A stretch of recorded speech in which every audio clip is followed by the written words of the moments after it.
Hello friends, welcome to AH times. Friends, మన యొక్క AP రాష్ట్ర వ్యాప్తంగా మనకు జూన్ నెలలో ఎవరైతే పెన్షన్లు తీసుకోబోతున్నారో వారందరికీ సంబంధించి ఏపీ ప్రభుత్వం 3 శుభవార్తలు అయితే చెప్పారండి. సో ఆ 3 శుభవార్తలు ఏంటి, దానికి సంబంధించినటువంటి పూర్తి వివరాలు తెలియజేస్తాను. ఈ వీడియో మీకు నచ్చినట్టయితే లైక్ చేసుకొని ఛానల్ను సబ్స్క్రైబ్ చేసుకుని వారు వెంటనే ఛానల్ కూడా సబ్స్క్రైబ్ చేసుకోండి. ఇక కొంతమంది పెన్షన్లు అనేది రద్దు చేస్తున్నారు. మీ యొక్క పెన్షన్ ఉందో లేదో చెక్ చేసుకోవాలంటే డిస్క్రిప్షన్లో లింక్ అనేది ప్రొవైడ్ చేస్తున్నాను.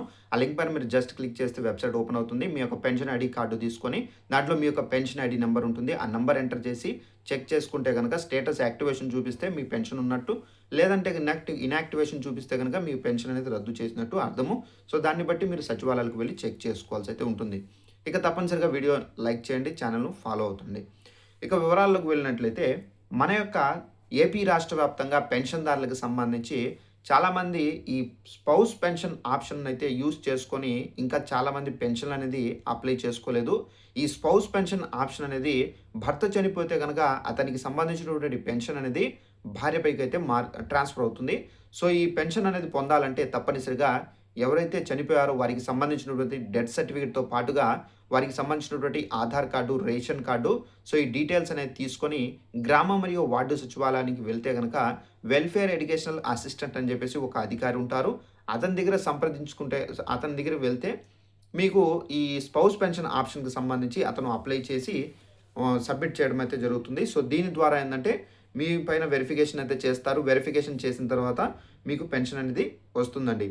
ఇక సెకండ్ వన్ చూసుకున్నట్లయితే మనకు వితంతు పెన్షన్లకు సంబంధించి ఎవరైతే అప్లై చేసుకుని ఉన్నారో వారందరికీ సంబంధించి మనకు జూన్ 12వ తేదీ నుండి ఈ కొత్త పెన్షన్లు అనేది ఇవ్వబోతున్నారు ఏపీ ప్రభుత్వము.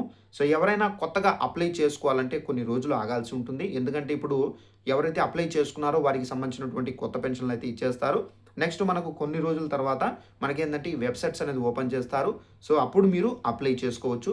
సో అప్లై చేసుకోవడానికి కావాల్సిన document ration card, Aadhaar card, మనకు date of birth certificate, next వచ్చేసి క్యాస్ట్ అండ్ ఇన్కమ్ సర్టిఫికేటు, మనకు ఇది bank account plus photos, 2 passport set photos అనేది కంపల్సరీ మనకు కావాల్సి అయితే ఉంటుంది.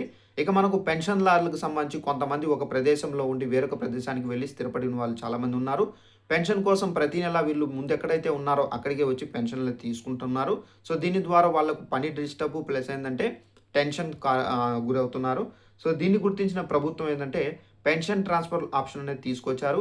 ఈ పెన్షన్ ట్రాన్స్ఫర్ ఆప్షన్ ద్వారా మనకి ఏంటంటే ఇప్పుడు వాళ్ళు ఎక్కడైతే ఉన్నారో అక్కడే పెన్షన్ అనేది పొందవచ్చు.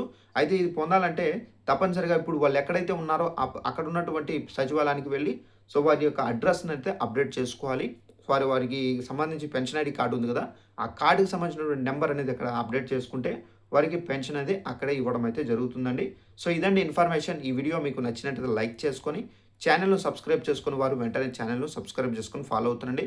Thanks for watching this video. All the best.